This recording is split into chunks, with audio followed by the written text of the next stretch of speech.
Imagine you have a computer that you give a goal to, give it some feedback, it just tries stuff and works out a solution on its own.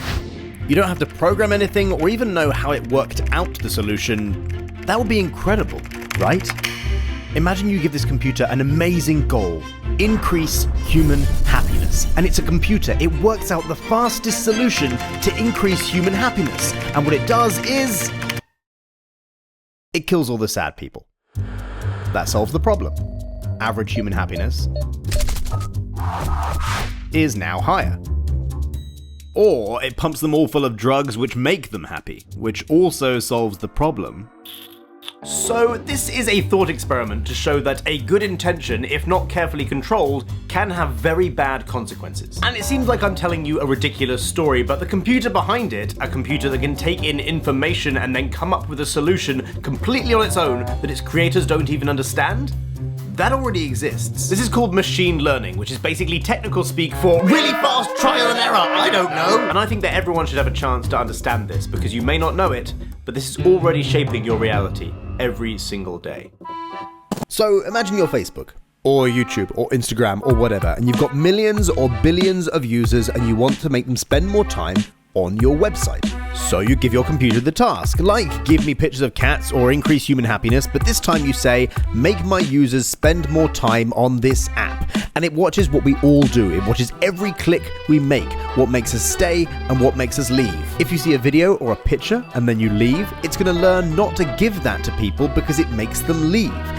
Now, crucially, the computer doesn't know why you left. You might have left because the video inspired you to go and enjoy nature, or to hug your family, or maybe the video just sucked. It doesn't know, it doesn't care, it just knows you left, and that's always bad. And equally, if you stay on the website for 5 hours, it might be because you're watching conspiracy theories, or engaging in a horrible discussion, or maybe you're spending 5 hours of learning about physics. It doesn't matter. But really, this is all pretty obvious. A website is not going to recommend you things that make you leave the website. They're a business. So next up, welcome to level 2. On level 2, rather than doing this generally to all users, it starts to target you individually. How can I keep you on the platform for longer? So if you have an interest or an insecurity, the computer might exploit that. Maybe a fear that you can't help but read about, or even a secret desire. And recently we saw where this system went horribly, horribly wrong when it was exposed that YouTube was recommending videos of children in bikinis to suspected paedophiles. And there's no shortage of stories where teenagers commit suicide and later it's discovered that they were looking at suicidal imagery on Instagram. When do you go on social media more? For me, it's when I'm sad, or alone, or vulnerable. So it's not inconceivable that through trial and error, a computer would learn this, and learn that showing me stuff that makes me sad keeps me online for longer. Now, I'm not saying that this is definitely true, and I'm not saying that a company would do this consciously. I'm just saying all this stuff is possible, follows logic, and is my experience of how social media seems to work for me. Now, there's a really important difference between the cat computer and the computer trained for Facebook or Instagram or YouTube or whatever. With the cat computer, the person who owns the computer is training the computer, and the desire of the user, who wants pictures of cats, is matched by the desire of the computer, which wants to provide cats. When a company is using machine learning on us, the users, we are the ones training their computer, but not necessarily to do something that we want, like give me something I enjoy or that makes me happy. Your happiness or your enjoyment are pretty much irrelevant to the computer as long as you stay on the app. You can spend hours on an app looking at people's perfect lives, but not actually enjoy a second of it. We as humans, or as users, or as consumers, are training a computer every day to get better at exploiting us. And that is entirely legal. Welcome to level 3, which I'd like to call risky territory, because I'm going to use a metaphor which people may not like. But it is a metaphor. Remember, it's a metaphor. As an example, take conspiracy theory videos posted on YouTube by Shane Dawson. People watch these videos because they're kind of exciting to think about. The stories are long, which means people spend a long time on the website, which means the computer promotes it to more people who then watch it for more time, and that kind of just loops on and on and on. Separately, Shane Dawson receives a lot of views, fame, and attention and ad revenue in his bank account.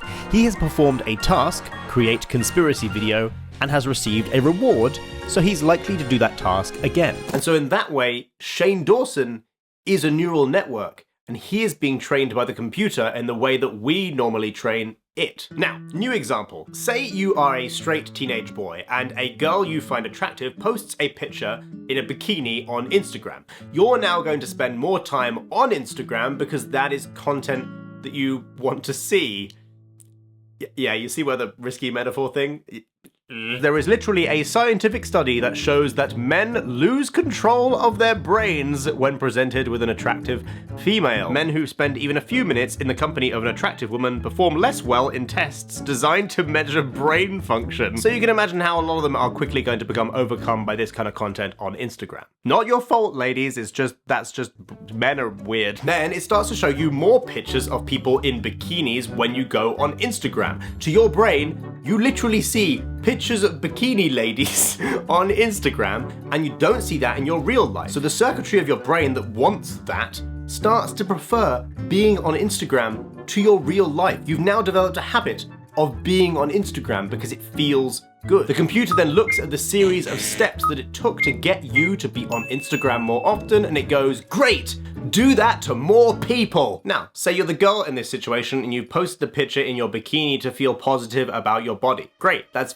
genuinely fantastic. But the computer has discovered that pictures in bikinis keep boys and girls probably online for longer. That's called session time, the amount of time that your session on the app is. So it puts your picture higher in the feeds of your followers. Because it's higher in the feed, it will get more likes. Likes are a form of social feedback which feels good. It releases dopamine in your brain, and dopamine is the thing in your brain which trains you to do that thing more and more. The thing that disturbs me is that it's not outside the realm of possibility that we could, by a computer owned by a large company, be trained to manufacture content that is good for that company. And the worst part of all is that we wouldn't even realize that we have been trained to do it. The dopamine comes from our body, so we think we're doing it because it makes us feel good. But it makes us feel good because the computer has given us likes and social feedback which feel good to train us to make more of that content.